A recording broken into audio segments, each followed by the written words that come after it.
All right, and we are live. Welcome to the first episode of Cars and Popcorn. I'm your host, Tom Zambino, and we're here to talk about the cars and car chases from your favorite film TV series. Today, we're kicking it off with a special episode. And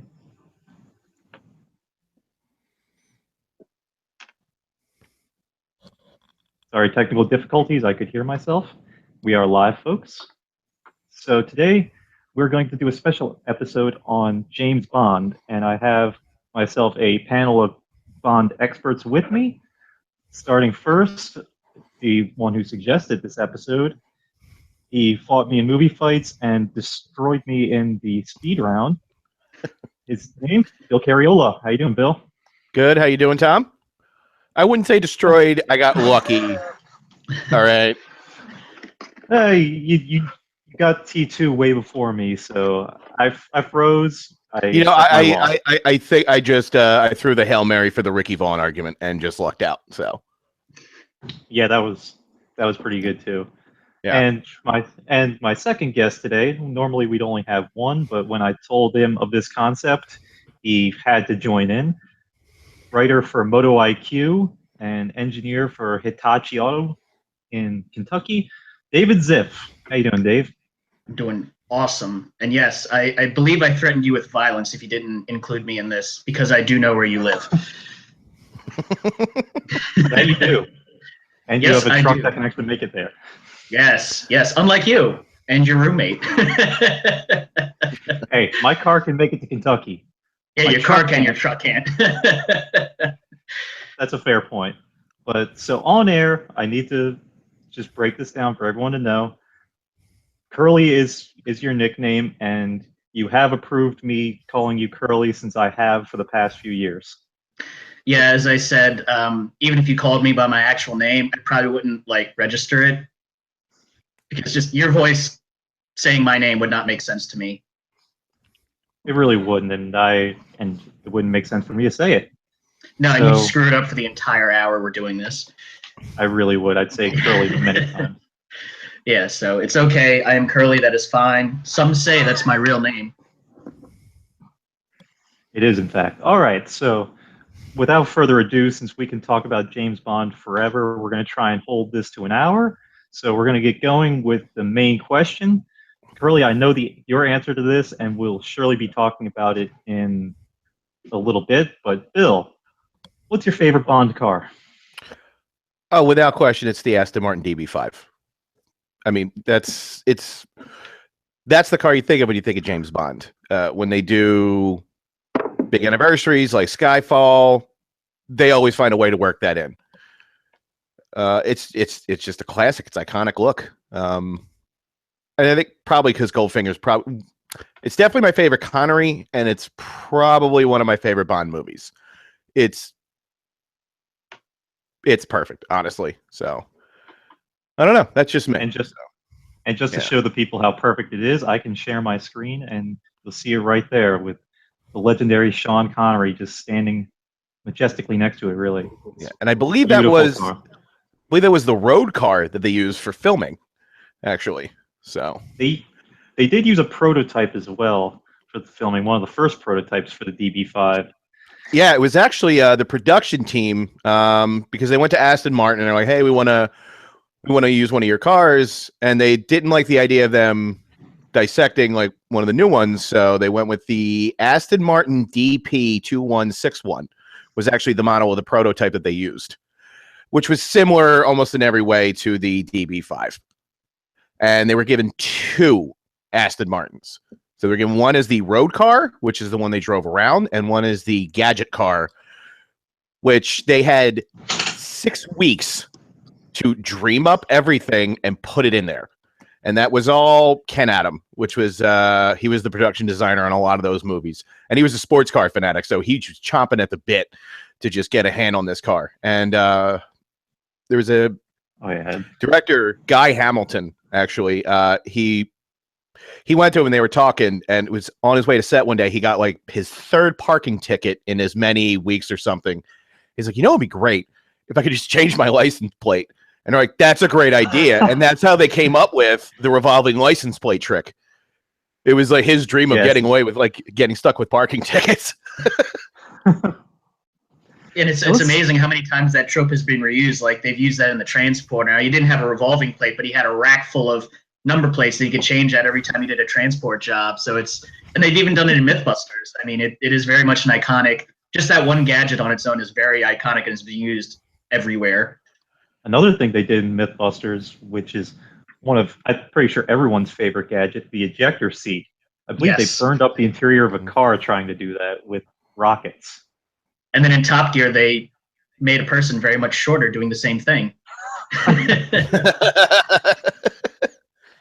Oh, man. I think with that one, they actually used the compressed air like it was supposed to be used in the film, unlike the rockets that Mythbusters tried to use. Apparently, an unconfirmed show tried to use a liquid nitrogen system, which is completely baffling. I'm not sure why you would do that, but the ejector seat's probably one of the most famous gadgets.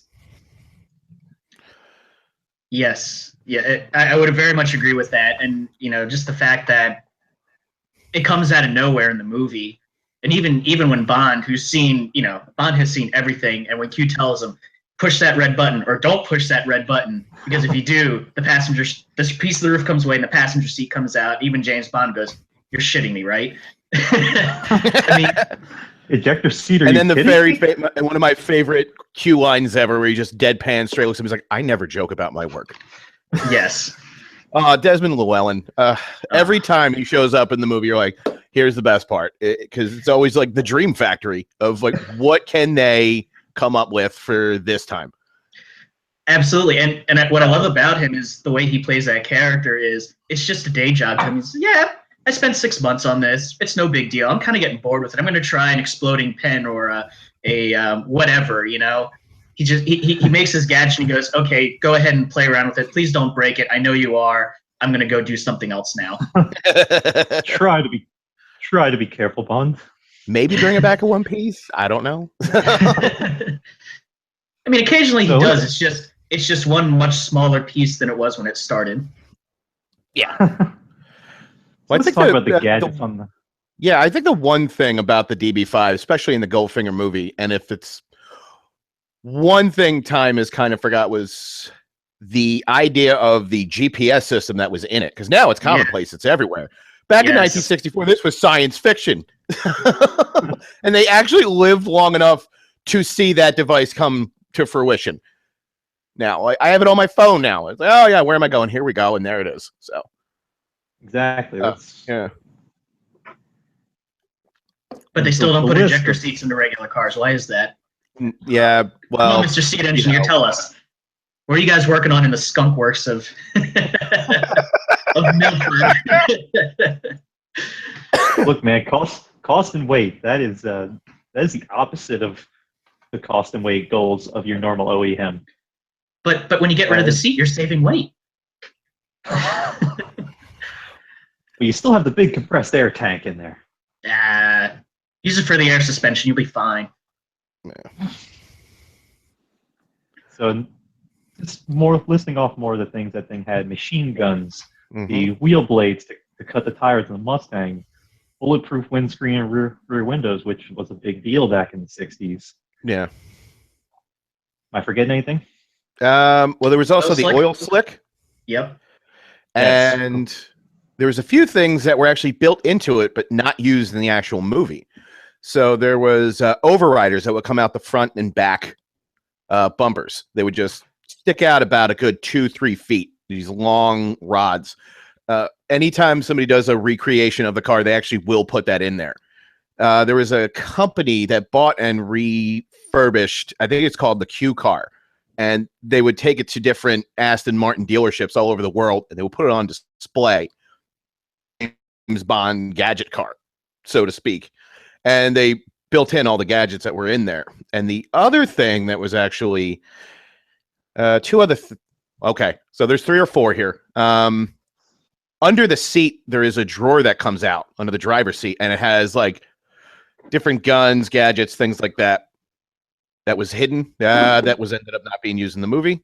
The brake lights would open and nail bombs would come out, like nail spikes would shoot out, which was also ended up not being used. And there was a hidden phone in the driver door panel, which was also not used, which is the same gag from Russia with Love. That's why they ended up cutting it, which was in his Bentley. He had the car phone, which is also another thing that ended up becoming very commonplace.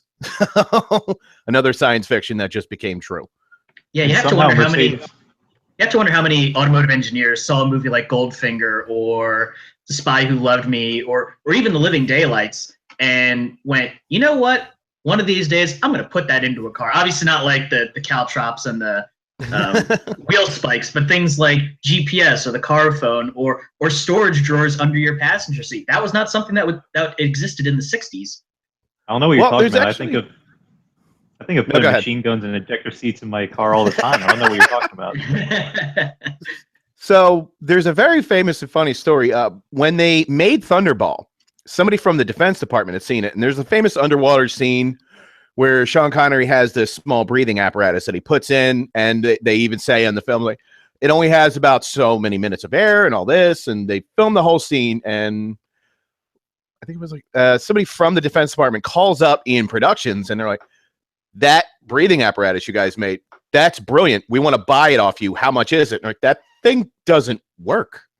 It's like, that's editing. That doesn't work. It is that's not a thing magic. That's real. So I guess the Defense Department had to go and get on making the thing actually work. And 50 years later, still haven't. Still haven't. All right. No. The last thing I want to... So just to save time, because we could probably talk about the DB5 all day, there's one more thing I wanted to talk about with that DB5, and I think an interesting thought experiment. I'm going to share my screen because I think we all know the scene that I'm about to refer to. Here we are. It's the chase scene with the Ferrari and the Aston. Now, of course, this was a flirty kind of car chase, so obviously Anna Top is not going to drive this Ferrari hard because she'd just pull away. It's much faster, much lighter, pretty much everything over the Aston. Yeah. So fun thought experiment. Mostly, so let's see what we can come up with. How would Q have to modify, try and keep up with the Ferrari? Supercharger for one. Definitely need a supercharger on it. Or I would say maybe. I would say take out the straight six that was in the DB5 and put in either a Jag V12 or one of the future Aston V12s. And if you go through some of the books, they do mention that once the DB5 is decommissioned, Bond actually buys the car because it's one of his favorite cars from his work. And while they take off all of the weapons modifications, or some of them, it depends on which book you read, they did modify the car for more performance too. So there's always that sort of little thing you can throw out there when you're talking about this. But you would definitely need a lot more power and a lot more grip to handle a modern Ferrari. So one of my favorite things was there's a From Russia with Love video game, which was pretty famous for they actually got Sean Connery to come back to do the voice of James Bond. And in the game, you actually drive the Aston Martin, and that thing handles like a mountain in that game. You cannot turn at all. You're better off walking. It's pretty painful. I mean, that's how that thing would have driven in 1965. It would have been no, you are totally correct. Yeah, like it's just like, and I would just constantly drive into a building. I'm like, all right, let's hit the brakes then I'll slowly turn. Like, oh. Well, they're trying to recreate the actual James Bond experience because in Goldfinger, Bond did drive that car into a building. Yes, he did. Yes. I know you do want to get off this, but and I got to share this because in my research of the car, I found out the gadget car for the Bond movie had the most fascinating life I have ever even heard of a car having. So when production wrapped, they returned all the cars to Aston Martin, both cars. Aston Martin immediately removed anything from them, refurbished them, and then just sold them as used cars. Because Aston only had those cars left over. Yeah, so they didn't care. So funny enough, the gadget car ended up getting sold to a guy named Gavin Kaiser. And when he realized what he had, he paid a specialist company to reinstall everything. He later sold the car to Richard Luce, and it was used in the film Cannonball Run. So the car Roger Moore is driving in Cannonball Run is actually the Aston Martin gadget car from Goldfinger. And he later on sold that to a guy in Florida named Anthony, and I'm going to mess this name up, Puglisi, for almost $300,000. Yeah. So he was the guy that last owned the car. And in the 90s, he had the car appraised for $4 million. So he stored it in a secure airport hangar in Boca Raton. In 1997, a thief cut through the door to the hangar molding and then sliced through the bolts, bypassed the alarm system, and in all likelihood had to use a truck to get the rest of the door hanger off its hinges, drag the car to a friggin' plane, and flew off with it. And that car has never been seen since. Wow. So the original gadget car disappeared forever. Huh. And So it's probably in the Sultan I of guess, Brune's garage then. yeah. Yeah, and I guess he took a cue from the Goldfinger movie because that's how they got into Fort Knox. Life imitates art, I guess. I don't know. So did they leave a giant metal box in there with the timer sitting on it when he drove out with the car? That would be incredible. So, but yeah, ever since '97, that car has not been seen to this day. It disappeared from the face of the earth. Huh. Yeah. Yeah, that's one of those things that you could steal it, but what are you going to do with the thing? You can't display it because it's probably one of the hottest cars out there right now, and Yep. you can't sell it because it's one of the hottest cars out there. It's not exactly inconspicuous, so you're not going to be driving it around town. Or else Yeah, someone's gonna think, "Hey, just got to hide that in your basement and just pray to God no one ever bothers to look at the VIN number. Yes. Yeah, you change your registration a few times, change the VIN, and then sell it off as an anonymous name and hope you get some money for it. Interesting. I had not heard that story. That's very interesting. Yeah. Really?" Yeah. So before we go off the Aston Martin, let's just get to the boring stuff of exactly why it's so slow. Research. It's that straight six you mentioned, Curly, is not a bad engine. 2 horsepower, but a 3,300-pound car with 170 millimeter tires, that's gonna have a hard time gripping the road. Yeah, well, again, I mean, it was a 1960s car. It was fast for its day, but that day was 50 years ago. You know, anything from the 60s is going to be slow today. The Ferrari's rear tires probably double that or come close.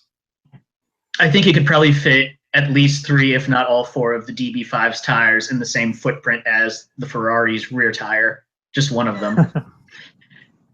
But that's the other thing about that car, though. Even though it may be slow, it just looks amazing. I mean, if you can park that Ferrari and that Aston Martin next to each other, and what car is almost everybody going to flock to? The Aston. It doesn't need to be fast to be just awesome at what it is. And that's before you throw in the guns and the gadgets. Yep. All right, so funny enough, moving the on, car actually went from 0 to 60 in 8.1 seconds.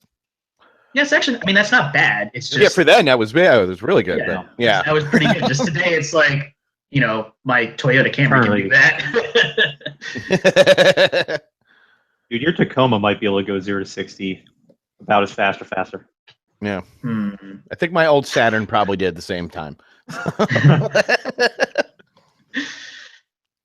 So anyway, on to the next point. So to move on to specific Bonds. So, Bill, let's talk about your favorite Bond actor. So, my personal Bond was Roger Moore. I think mainly when I was a kid, that was the first James Bond I was exposed to. And I remember Octopussy, I think, was the one I first kind of remember because I was out in the theater. I remember that was a big deal when that came out. And that was the first time you noticed what women were? No, I was still a ways off yet. I just remember a name like that. every time I said Octopussy, all the kids laughed. And all the parents are like, "You gotta, yeah, we get it, but stop saying that. We get why you think it's funny, but stop." So, and I didn't really get more of appreciation for the James Bond movies till a little later in life. And I know for me, the more movies, once they move past the first two, are really them trying to emulate what they did with Sean Connery. But I think James Bond is more like a Doctor Who, where the actors should bring their own spin to the character, and that really happened in The Spy Who Loved Me. They all of a sudden, the stunts just became more and more ridiculous. The jokes became more and more kind of hammy, wink, wink, and they just became a lot more fun. And I'll never forget the stunt at the beginning of The Spy Who Loved Me, the ski slope, jumping off, pulling out the parachute. That was when the producers all just sat around like, all right, let's kick everything up as high as we can go. Like, what's the craziest thing we can do? Let's jump off a mountain. All right, that's perfect. So I don't know. That's my experience. Speaking of crazy things that you can do, got some more visuals here. I think we all know this stunt very well. Oh yes. The Golden Gun. The AMC Hornet, I believe, was the car. Yes, Bond was driving a Hornet right there. Mm-hmm. And what's his name? The man with the golden gun, he was driving a Matador. It's probably the only time AMC ever put real product placement into a movie. And it didn't help. That was the most obvious. That was the most obvious product placement because Bond stole that from an AMC dealership. Oh, maybe we go for a demonstration. Yeah, there were quite a few AMCs in that movie, and of course by design. I mean, that was product placement.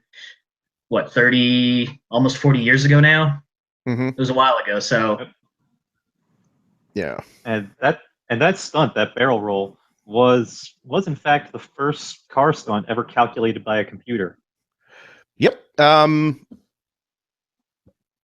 The stunt coordinator, W.J. Milligan Jr., I believe he's the guy that planned all these things out.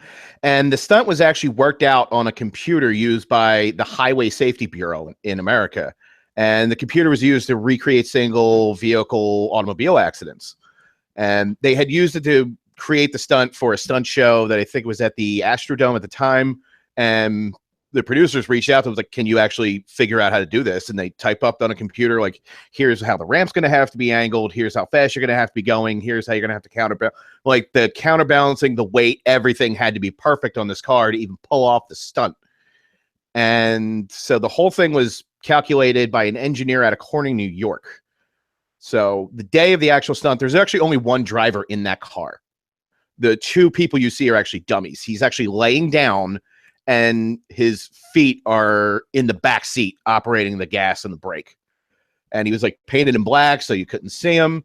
And off site or off screen, there is a crane ready to go in case that stunt fails, because underneath him is a legitimate river, and there is medical staff, and there's guys underneath with like cutting cables because he is harnessed in this car, and they are ready to go in case all things go to hell. And that stunt, one take. They did it on the first try. Perfectly. Yeah, because you really had to. I mean, you had to. Yeah. That was either a get it right or it's just not going to make it into the movie. And yeah, and that's one of the great things about it is no CGI. That was not an option. It was either, you thought this thing up and say, all right, we're either going to pull it off or we're going to try and fail and we'll move on. And they pulled it off. I mean, yeah.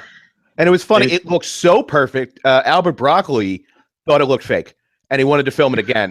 And the stunt driver's like, yeah, we're not doing that again. We got it the first time. I'm done. And they're like, why do you want to do it again? $1 billion to do it again. Well, and it was funny. Broccoli actually went to the guy. He's like, why don't you want to do it again? He's like, because I've never done it before in my life. I'm not doing that twice. And then they used that line in the movie. I've never done that before. Oh, my God. I know they coordinated that out with a computer, but they could have at least let Bond start a little further back. In the movie, I'm pretty sure he only gets about 20 mile per hour up to get to that ramp. Yeah. Not nearly enough speed. I think I saw somewhere that you really didn't need a lot of speed. I think that they did that whole jump under 40 miles an hour. It was like 37 or something. I don't remember the exact number, but it all that distance and all that twist is done by the ramp. It's not done by speed, and that's why they had to be so precise, because you do it too fast, the car over rotates. You do it too slow, it either under rotates or doesn't make the other end of the ramp. So they'd be very precise with how quickly they hit the thing, and of course, how well you're lined up on it. Because if you get it wrong, you're not making the other side of that ramp.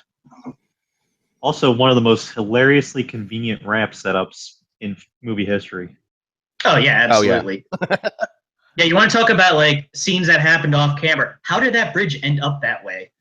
Like, because you sort of assume, okay, maybe a storm hit it, but like, Okay, what I kind of actually storm hold turns a on. bridge like that. Let me check my notes. That happened because shut up. So I have no idea. That's like you always see, like scenes that must have happened. What scene made that bridge that shape? Science? I don't know. Jesus? Just reason. Jesus, that's a perfect answer. To quote Michael Bay, how did the bridge get that way? Shut the fuck up. Yeah. That was the end of that. Yeah, and it doesn't matter because that stunt is awesome. Yeah. It's a forgettable Bond movie. It's not one of the best, but you remember that scene plain as day. So and you can say that about a lot. What other scene? You can say that about a lot of the later Moore Bonds, like A View to a Kill. Oh, let's not talk about that.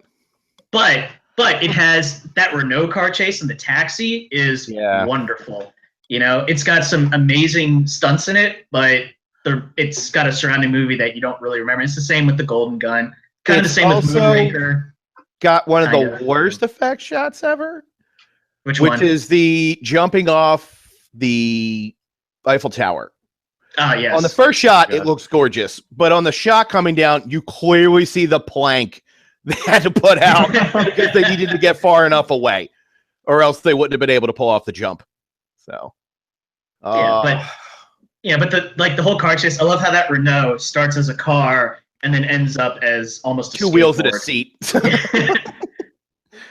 Yeah, so again, it's a great car chase surrounded by that. Car chase surrounded by a not so great movie, and then you have to look at that and you go, okay, I'm sure Renault paid for this, but would you want to say that about the quality of your cars? That if you hit a drop down thing, it's going to rip the roof off, or you get into a minor T-bone accident, the entire back half of the car comes off. That's not really a good mark of safety and quality for Renault.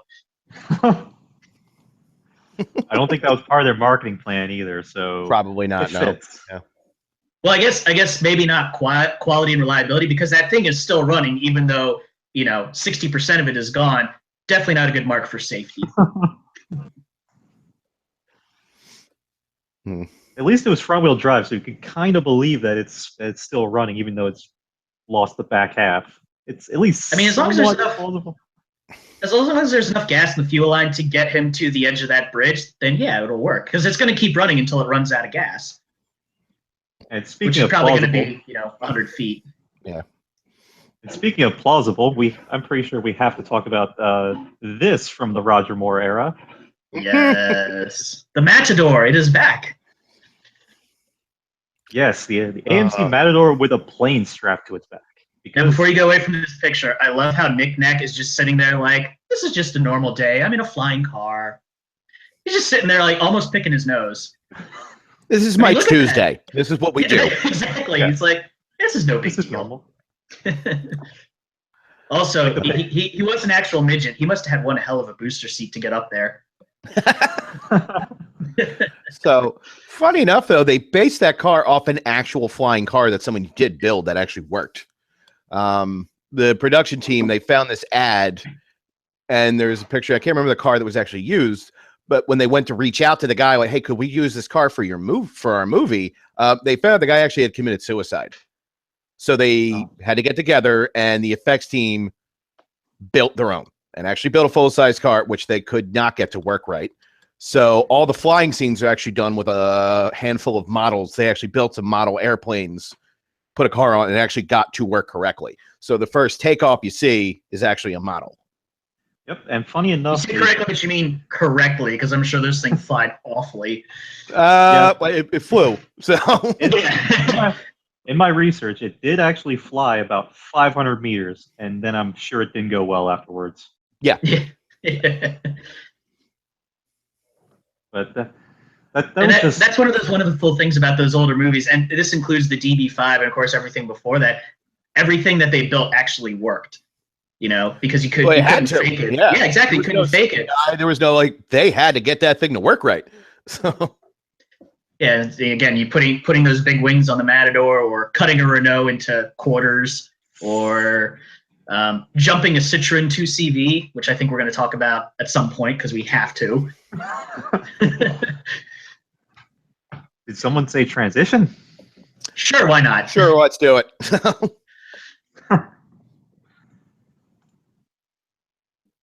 All right.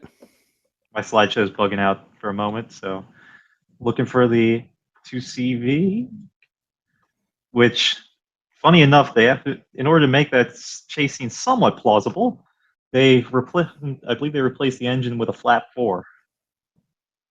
So it keep working? Yes. So it keeps working, and it's not a 2-stroke. Yeah, because this is a 70s French car that was not going to work very long, so instead they went for the 70s German engine, which always works. And here we are. There we go. That lovely 2CV.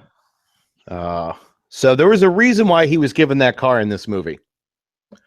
And this is obviously the famous chase scene from For Your Eyes Only. And when it came time to do this one, they were actually going to do this movie after The Spy Who Loved Me. That was, if you watch the end credits, it says James Bond will be back in For Your Eyes Only. And the same year, obviously, when The Spy Who Loved Me came out, Star Wars was a big hit. So the production team was like, okay, we'll make Moonraker. James Bond's going to space. Let's get crazy. And we're going to do that now. And they're going to attempt re-entry. Oh. Still one of my favorite Q jokes of all time. It's so good. Anyway. And delivered by Q. I know. And it's so deadpan. Oh, it's just like matter of factly. Yeah, that's what happened in there. Anyway, so when it came time to do this after Moonraker, the plan was to bring James Bond literally back to Earth. So they wanted to trim down on the gadgets, trim down on the craziness, and go back to a basics of a Dr. No from Russia with Love story. So the idea was to get rid of all the crazy stuff that he had. So in the script, it was purposely written that the Lotus Esprit would just be gone. He wouldn't have it. And it's the famous scene where they put the anti-theft detection on it and somebody goes to break in, car blows up. And all right, well, I don't have that now. So let's take yours. And that's why they put the car in there. They wanted it to be the exact opposite of the typical Bond car. So that's why they ended up picking the model that they did. And they also brought back the Russians for that movie. Mm-hmm. The Russians had disappeared for a little while, and hey, Soviet Union is still around. Let's do something with them again. We need some KGB in our Bond. Yeah, and underwater flight scenes. So yes, because all the best crime happens underwater in James Bond movies. Absolutely, of course. If you don't have an underwater layer, you're just doing villain wrong. Yeah. And funny thing about that 2CV, that is actually Roger Moore's favorite car from his movies because he had no issues hitting it. That's like a rental car. You don't give a crap about the thing. I'm in the fastest car in the world because it's not mine. Exactly. And you know what? I bet the mechanics who had to work on those things love that thing too, because those things are so easy to work on. So you could turn the thing up into a ball of tin. They just, all right, we'll just unscrew all the body panels and put it back together again. And 2 hours later, they're done. Definitely one of the slowest and one of the weirdest cars that Bond's ever driven. For sure. But that's. You talk about going back to basics. It shows you the skill that Bond as a character had. He's in this absolutely atrocious piece of garbage, and he's still kicking all of the ass. Oh God, that's one of the best car chases, definitely. That was so well done. Take the low road. Not that low. That's definitely Oh man. my favorite of the more is For Your Eyes Only. I prefer Live and Let Die a little bit. Yeah. And transitioning to Live and Let Die, one of the more interesting cars that I found from Live and Let Die was, as I'm pulling it up, the Pimp Mobile, as they called it, which is not its actual name, but But it should be. Because, man, it really was. Look at that thing. there we are. Oh, wow. Yeah. Look at Moore standing next to that glorious thing. Forgot how gigantic cars were made in the 70s. They really were. And You don't forget that when you ever have to work on them. Oh, geez. Wait, Fair the hood enough. on that thing, was that whole body fiberglass? I think that was an actual Eldorado body that they just put on a Corvette for reasons unbeknownst to me. I don't know why you wouldn't just use an Eldorado, but they just wanted to make it into a Corvette. So I've lifted an Eldorado hood. That thing weighs Okay. as much as a Citroen 2CV. That's why they needed to put a Corvette underneath of it to make that thing actually move. Yeah, that's one of the cool things they did was like, hey, let's take a Corvette, let's put an Eldorado on it for reasons. And I mean, they were doing what Jay Leno does now, except 40 years ago. That's what he does. Much, he goes, yeah. hey, I have this cool, old, awesome looking old school car. Let's stick a Corvette underneath of it and make it go as fast as it looks.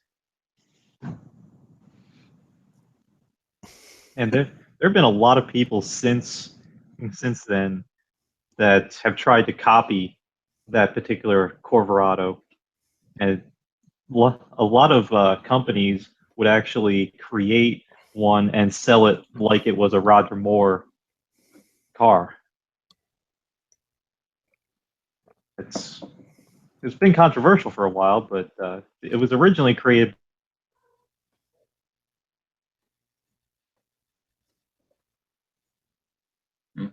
Did we lose Tom? Really, There we go.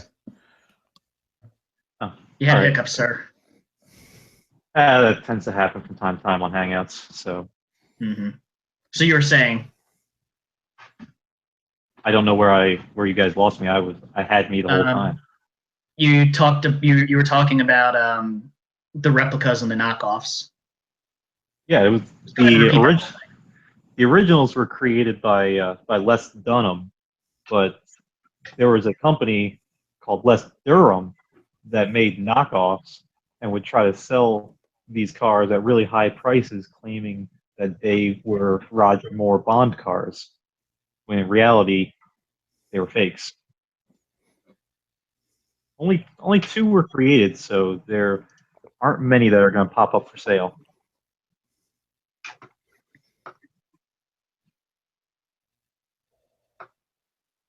Anyway, so we don't have too much silence, we're gonna move straight into the one that Curly's been waiting anxiously to talk about. Yes. Let's talk about your favorite car on the car. Oh, I mean, the Lotus Esprit. I mean, God, it's just, first of all, it's such a gorgeous looking car. And Tom, you very well know I love wedge-shaped cars, especially when they have pop-up headlights. So wedge-shaped car, pop-up headlights, and I love Lotuses. So that just ticks off all three boxes right there. Plus, it was a really, really, really badass Bond car. Yes. That's what I'm talking about.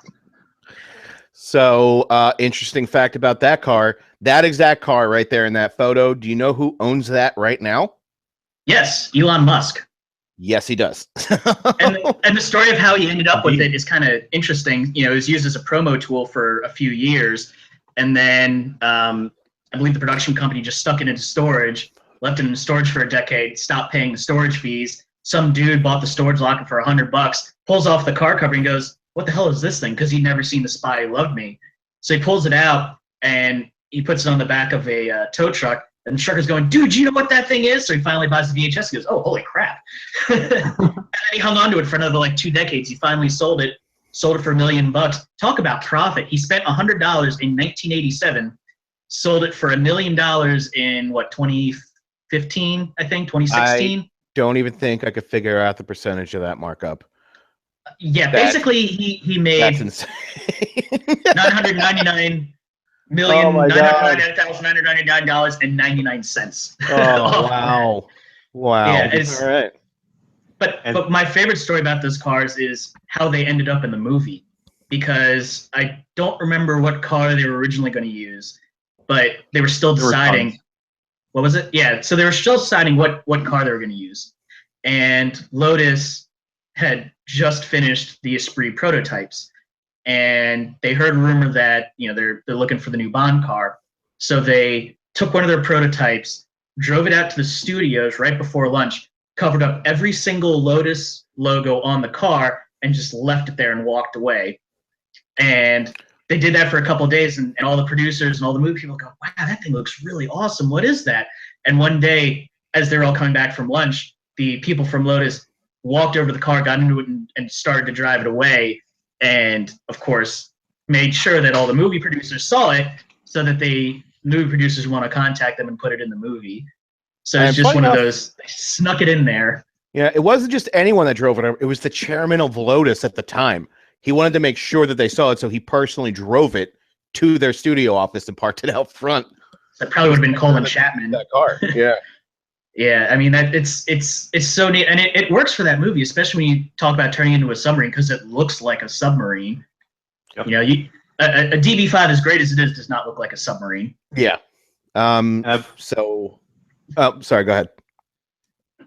I believe that that submarine was somewhat functional. It was a wet submarine, so all the dudes inside of it were wearing scuba suits, and I believe they used a model for the rest of the shots. Yeah, actually, they did build a working sub to get that thing in the water, and you actually could operate it and maneuver it. It was a sub company out in Miami that actually they pitched it to him, and the guy was like, "Oh no, absolutely, I could do that," and actually built a working model. But like you said, they had to wear the oxygen tanks, and the inside was completely gutted, so it doesn't look like it did with Barbara Bach and Roger Moore, because there was all these levers and different systems to get everything to work correctly. And it was 7 shells used to create that effect, because each one had to do a different thing. The first shell was the one that drove off the pier, and then the first shot underwater is actually the model. Then the next shell is where the tires flip up. The next shell is when the fins come up. The next shell is when the fins come out. That took weeks to do. And yeah. And then they had 2 road models, one to put the camera crew in and one just to do the exterior driving shots. And so funny enough, to go back to what we were originally talking about, when they had the one road car, they were like, we need another one. And they call Lotus, and they're like, yeah, we need another car. And they're like, no, we don't have any. We only build so many a week. And they're like, there's no other cars around. And they're like, the only other one here is the chairman's car. And they're like, well, can you ask him? And they're like, okay. And they took it to the chairman. They're like, they need another car. He's like, take mine, and just threw the keys at them. Because he knew getting that car into that movie was very important, because he saw what he did for the Aston Martin. And so the chairman at the time, he was just more than helpful for the use of the Esprit for the Bond movie. Yeah, when James Bond shows up and says, "I need your car," you kind of end up. You just say yes. Yeah. You just say yes. But on top of that, just being an awesome car to begin with, outside of being a Bond car, the things that it does as a Bond car are really spectacular. And I love the chase in that movie, both on land and in the water. And for me, Spy Loved Me is my favorite Moore movie, because it is so sort of over the top and ridiculous. And I like how the Barbara Bach's character is very much a good foil to him. And for half the movie, she says, I'm going to help you finish this, but when we're done, I'm going to kill you. And then he... Yeah. And it was actually Roger Moore's favorite of the ones that he did. It was his personal favorite. I mean, to be honest, it looks like it was a lot of fun to be in. And of course, also, how can we forget Jaws? Oh, I mean, yeah. Jaws, Yes. the only Bond henchman to ever make a second appearance. I think Oddjob made a second appearance. He did not. Pretty No, sure because Oddjob. No. he died in Goldfinger. He got electrocuted.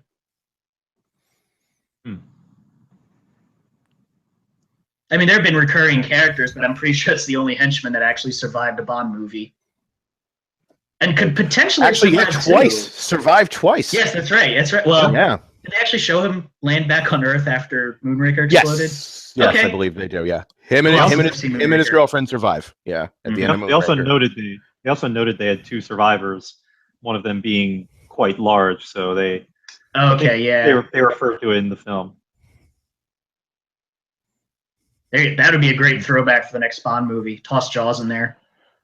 So, if we could segue then, funny enough, while I was doing research and I was looking at all sorts of things, and I forgot because this is actually one of my favorites. There was a James Bond video game back in 2003 made by Ian Productions called Everything or Nothing. I don't know if you guys are familiar with this at all.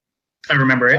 It was actually one of my favorite Bond games. And it gave Ian Productions the idea what the plan was going to be was they were going to make games in the off years there wasn't a movie. So the idea was they could actually just keep the whole franchise like active.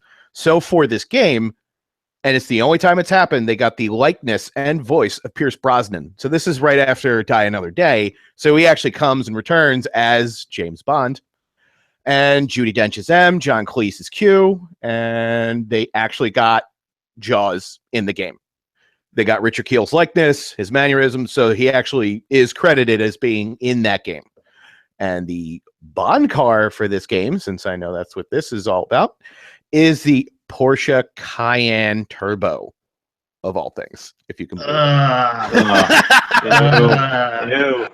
Yes. Just go back to 2CD already. But I will give that game credit. There is the villain of that game, and I wish they would have done this for movies, because when I say this guy's name, you're going to be like, yeah, no, that completely makes sense as a Bond villain, was Willem Dafoe. Yes. I want that.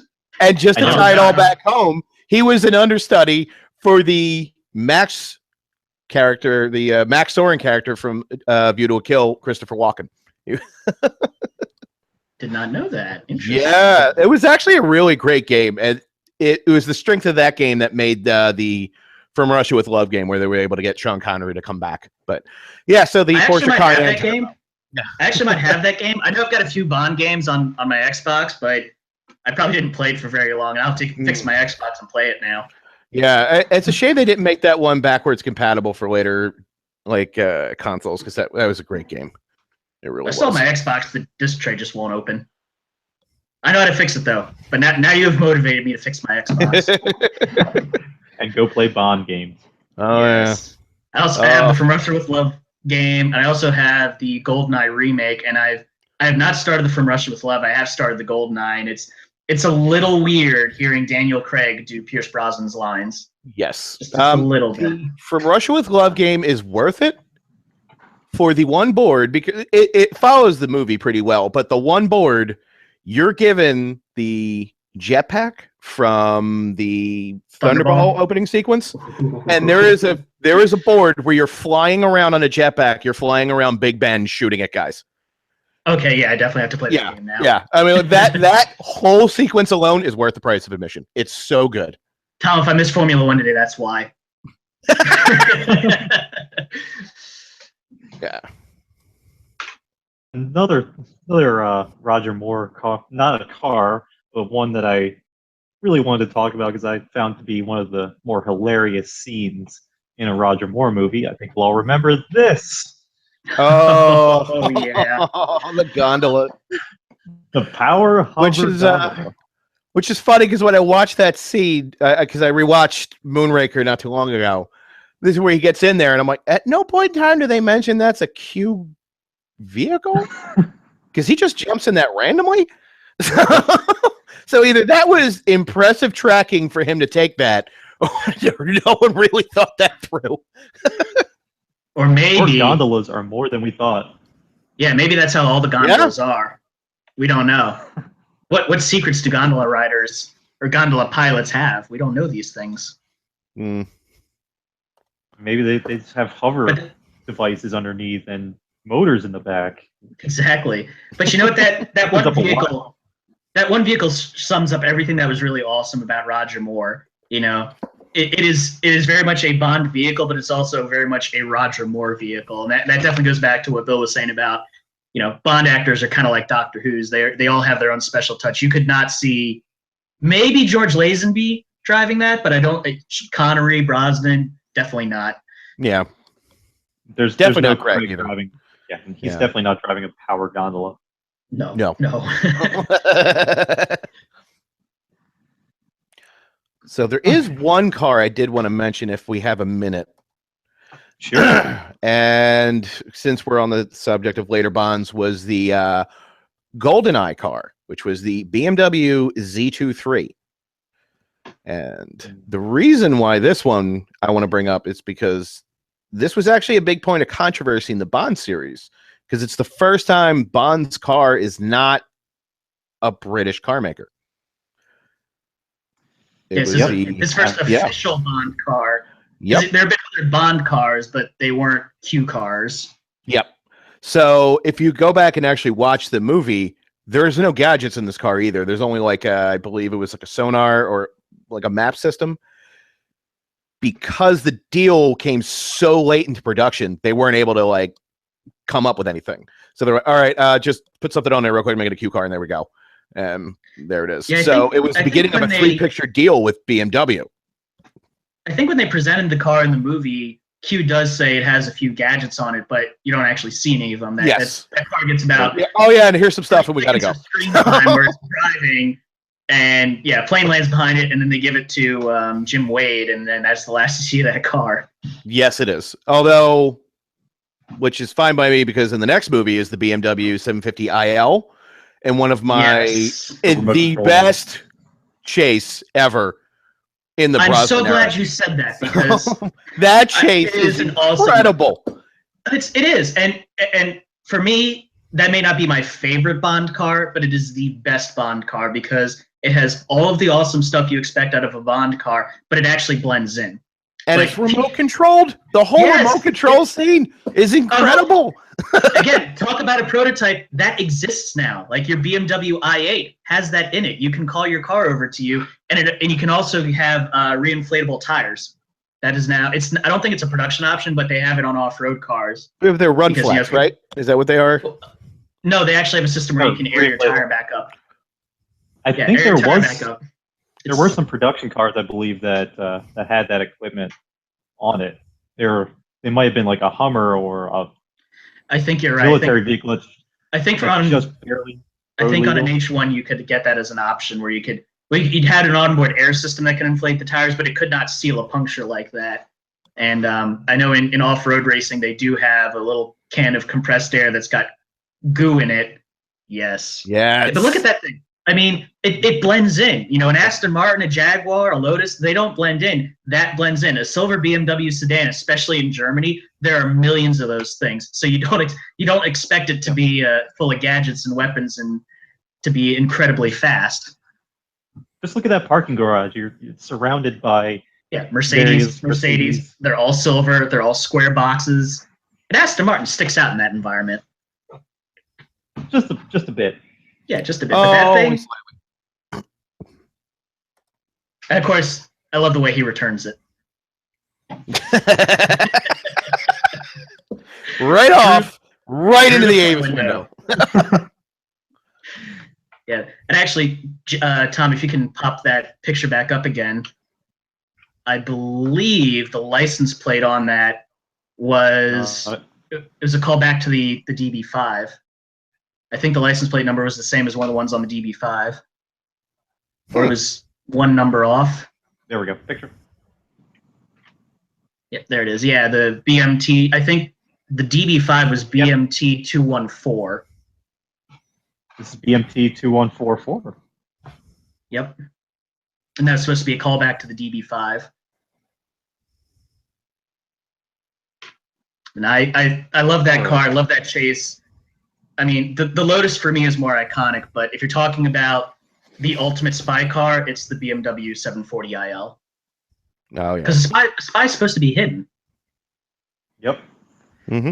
All right, and just to kind of wrap things up as we get closer to the hour. Is there any final thoughts from? Let's start with Curly. Got any final thoughts of anything else you wanted to talk about? Well, since we're still sort of talking about the BMWs may be the least iconic and the least British of the Bond cars, but in my opinion, they're some of the best because they have the best gadgets and some of the best chases. I mean, World Is Not Enough had that wonderful scene on the pier with the Z8 shooting down helicopters with giant saw blades. Again, great looking car with neat gadgets, and then the 740 had awesome gadgets. Again, I think they're some of the most Bond cars. You know, if you understand my joke, it is the Bondiest of Bond cars, but they're not really iconic, and they weren't. The Brosnan movies, either love them or hate them. So, you know, it's very hard to find someone who dislikes Goldfinger, and if they are, then they can just get out of the room. And the Z8 is actually a really cool car, and at this point, it's rare enough and Bondy enough to be ludicrously expensive if you find one for sale. They're like over 100,000, close to 200,000 each. So Bond definitely did that car a favor. Absolutely. So I love those cars, and I'm also a big Brosnan fan. Just the fact that they were there and they were a part of Bond history. I just love that. All right, Bill. Any final thoughts? Things you'd like to end with? Jesus, I went through all my notes pretty much. That nice. Might be a first. So the only other two notes I really had here, and they were both for the Aston Martins, and I feel like I want to kind of go over these briefly since one was the Dalton car, which was the V8 Vantage Volante. Am I saying that right? Yes. Yep. Which was kind of a return to form. And that was such a cool car. It really was. My favorite was the spike tires that they had, which they ended up using again as a gag in Die Another Day. Mm-hmm. And then they had the laser that cuts the cop car in half, which is a callback to the blades on the DB5. Yes. They had a number of gadgets that were called back, updates to the DB5 gadgets, and there was a reason for that. They're going back to an Aston Martin. They said, let's update and modernize. We've updated and modernized the Aston. Let's update and modernize some of the cool stuff we put in the Astons. Yeah. And my favorite of the Craig era was the DBS V12 from my favorite Craig movie, Casino Royale, which was so painful to watch when they destroyed that car. Let's talk about that. Twice. They destroyed that car twice. Oh, yeah, that was Casino Royale, and then once in a movie that shall not be named. Yeah, yep. That stunt was notoriously hard for them to do. They did all their tests with, like, I believe a BMW 5 Series, and they were flipping the car with no problem. But when they go to do it in the DBS, it's slow and aerodynamic, so they had a hard time flipping it. Yeah, some of the test footage, they just pop it up on two wheels and it lands again and then crashes because it's not supposed to do that. Yep. There was a whole thing they actually had to build a compressed air cannon underneath to get the flip to happen right. And when they finally did get it right, it ended up flipping 14 times. They set a Guinness World Record. They set a record, I think. Yeah, I don't remember the exact number, but there was like there's a behind the scenes. You just see this like. All right, we got it that time. We got it. Yeah, we finally got that one.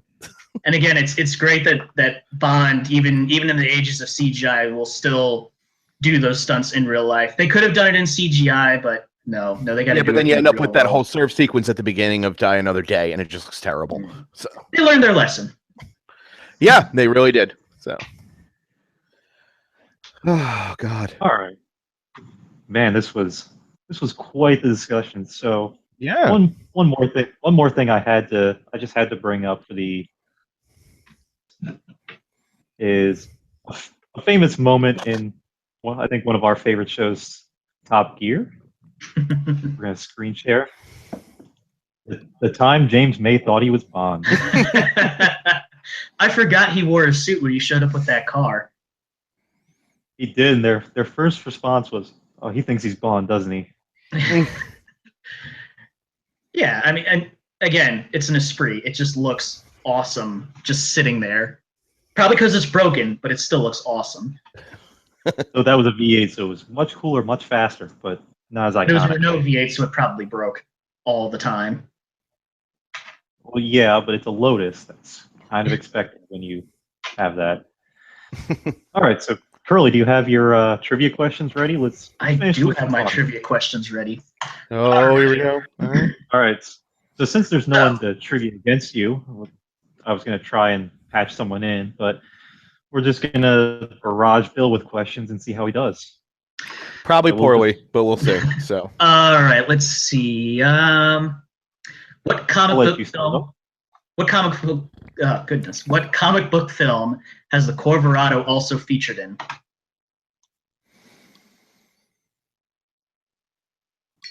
is that Spider-Man? No, it was not. No. Oh, you know, I'm thinking Actually- of the Delta. That's why. I have a visual for this one because the scene is hilarious. Superman. Wow. So obscure, but I found that when I was researching the Corvorado. That guess what the second Corvorado was built for? Clearly, Superman. All right, so my turn. Let's see what questions do we have? Okay, I think let's go for a lighter one. This might be a little easier. Aston Martin is the brand that Bond has been given the most as a Bond car. What's the second most?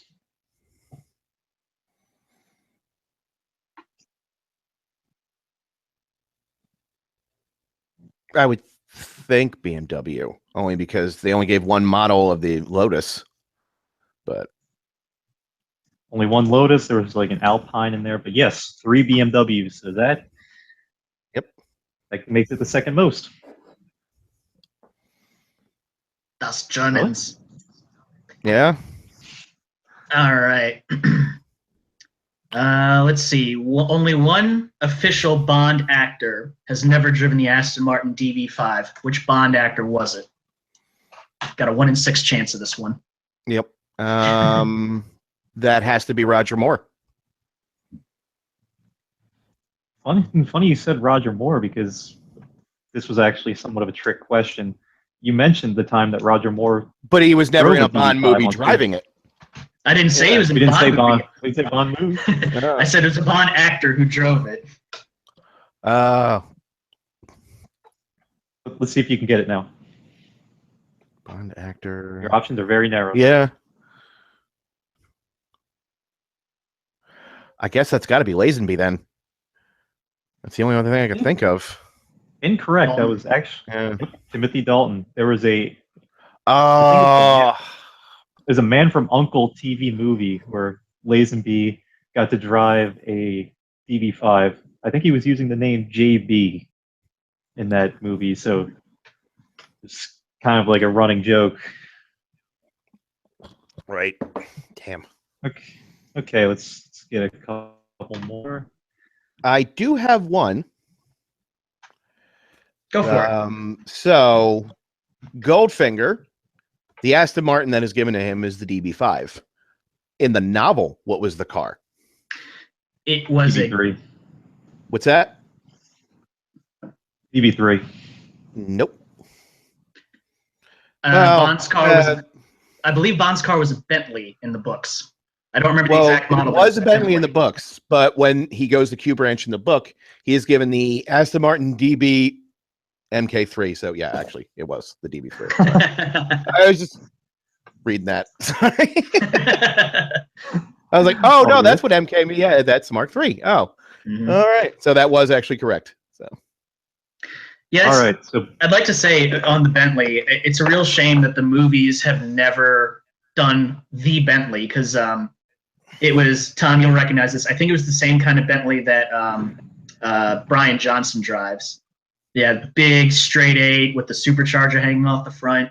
It's a wonderful, that is a super manly car, and it very much defines James Bond. And in the books, he loves that thing even more than the DB5, and they have never once put it in a movie. And that's a real shame because it's an awesome car. Yeah. Pretty sure he has driven a Bentley.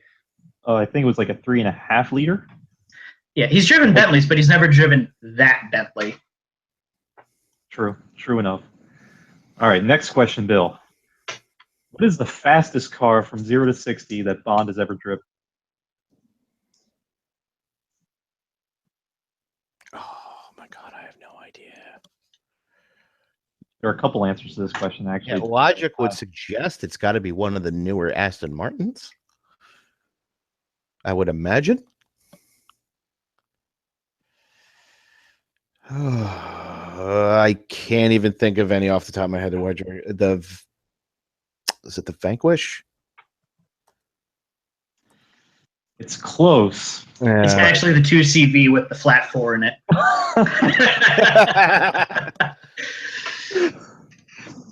No, but really, it's the DBS.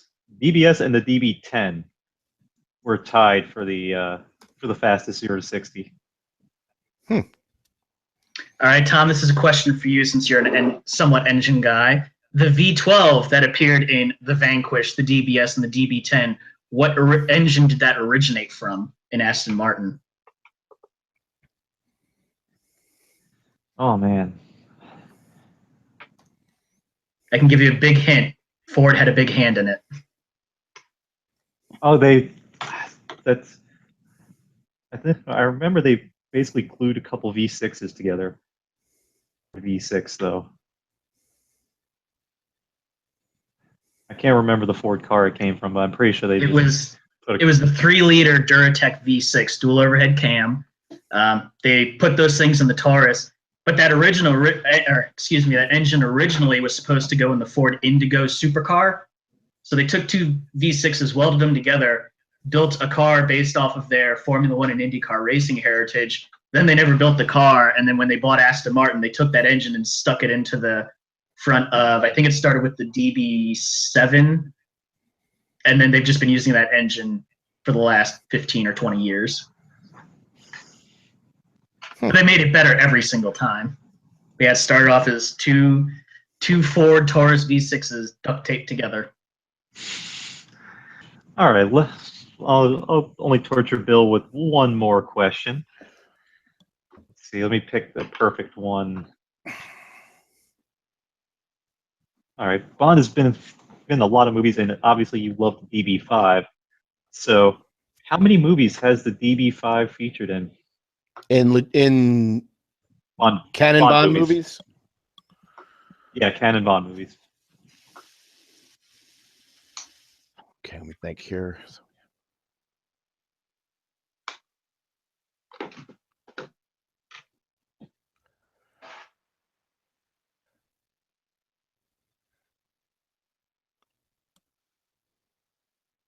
Six, I think. Close. It's actually 8. All right, let's see if I can rattle them off here. Do you have the list of the movies? I don't, but I can grab it real quick. Stand by. Okay. All right. Let me think here. I've got it. Pulled up somewhere. My millions of tabs that I have open. Well, the obvious answer is Goldfinger. I believe it was used again in the beginning of Thunderball, if I remember right. I've got it up now, so yes. Okay. Was it used again in You Only Live Twice, or I don't think it was. I think you're thinking of the Toyota. Was it in on Her Majesty's Secret Service? No. No, there was a DBS in there. Okay, I knew he had an Aston. I couldn't remember if it was a DB5 or not. So I know it was definitely used in GoldenEye, because obviously the scene with On the Top. Casino Royale Skyfall. I remember it in there. Yep. Spectre 2. So that's 6. We're up 2.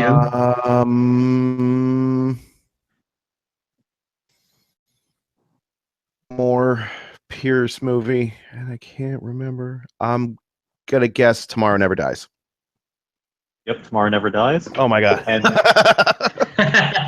Oh super man. obscure. It was parked in front of Oxford University and driven by Bond in a transitional scene. Huh. Oh yeah, because he's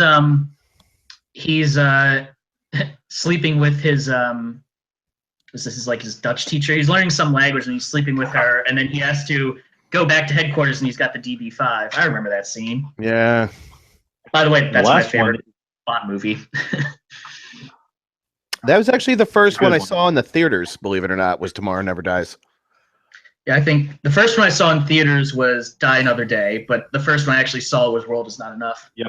But I love Tomorrow Never Dies. Mine was Die Another Day as well. It is a very 90s movie. Oh, totally. Yeah. Yep. So what was the last And movie that this DB5 was in? Before we get too far off topic. The World Is Not Enough. So another Pierce movie. It was seen parked at the funeral of Sir Robert King. Oh. Okay. I like that movie, but I would not have picked up on that one. Super obscure and things you'll only find looking things up on Wikipedia. Yeah. Mm-hmm. Or IMDb trivia. So. Yes. All right, so Bill, you got one question right, so Yeah, that's got not that too going bad. for you, which is nice. Yeah. All right. Well, this was fun, gentlemen. I think we'll all go about our day now. Curly, Yeah. I know you're a writer for Moto IQ. I've got the link in the description. Anything else you wanted to mention about that? Let's see. If you look at my articles right now, they're all going to be about the Indy 500 because A, I love the Indy 500, and B, that all just wrapped up, and we actually still have more Indy 500 content coming because I spent 3 weekends there and just did so much. So it's that's still coming. On top of that, I do a lot of project car write-ups. I've got my Isuzu V-Cross. I got my 240SX, which will eventually be coming. I've got my really funky Craigslist moped, and then I also have my really funky Craigslist mini bike with an engine that will probably kill me at some point. So very random, very weird car stuff, but I always think a lot of fun, and the handful of people that actually read me think it's a lot of fun. Moto IQ in general just has some really neat car stuff, so you're into car tech, go check it out. All right. And Bill, you got anything to plug? I do actually. So I've been working on it for a little while, and in the next few weeks, I'm going to begin doing my own YouTube show, where it'll be me and another guest, and we'll pick one topic, and we'll go on to it in pretty great detail. So the show is called Research and Destroy, which took a while to come up with. Like so it. I finally got the channel set up. I'm getting all the equipment, and I've already asked a bunch of people. So I have like guests that are lined up that want to come on. So it's just scheduling everybody now. So hopefully by July, I should roll out the first episode of it. So, yeah. All right. That sounds fun. And before we close, I will plug a little bit of the next show to those who end up watching. In a couple weeks, I'm planning to have Billy Polihan on to discuss the Steve McQueen classic Bullet, which is one of my favorite movies. I love that car chase, one of the best in cinema. So I can't wait to revisit that and talk about that in a couple weeks. And of course, you two are come by. I know this. I'm plugging this as only volume 1 of James Bond's. We only scratched the surface of things you could talk about. Mm. We talked about only like half a dozen of the movies, maybe Yeah. 8, I think. Yeah, we could go into this for ages. Barely touched Pierce, which have some of my favorite Bond cars in it. Absolutely, and or the Connery films, or I mean, there's some cool car stuff in the Craig films too. I mean, all of the Bond. I mean, at least 30% of any Bond movie is what kind of car is showing up in it. So yeah, you could do a volume of episodes on this and still have content to cover. Yeah, exactly. And of course we've lost our first Bond a few weeks ago. It'd be wrong of us not to address that. Roger Moore passed away about a month ago. So of course that's real sad and kind of yeah. That's why we it had felt good to revisit. TV so much. Felt good to revisit the movies. Yeah, Yeah, again, you know, they're yeah. not. They haven't necessarily aged well, but they are very much movies of their time. They are. Watching The Spy Who Loved Me, I didn't realize how brown everything was in the 70s Yes. and how gigantic ties got. Again, they are very much. Well, you know, all the Bond Yeah. movies are time capsules of Yeah. whenever they came out, and you know, They really people are. don't like the campiness. It can get a little creepy when you realize Roger Moore is closing in on 70 in some of these movies, but or not Funny, maybe yeah. 60. Funny he's- fact: the last movie he did, View to a Kill, he realized during production that he was older than Tanya Roberts' mother, who was his love interest in the movie, and that fueled his decision to be like, "I gotta. This is over. I'm done." Darling, you're young enough to be my granddaughter. Maybe I should stop doing this. Yeah, I mean, but again, they are, you know, some of that stuff hasn't aged very well, but they are very much products of their time, and that's kind of what makes them, all the Bond movies in general, just so great. Is they are a window into whatever year they came out. Yep. Yep. All right. Well, this was fun, gentlemen. We're going to end this podcast on that, and I'll see anyone watching in a couple weeks for Bullet.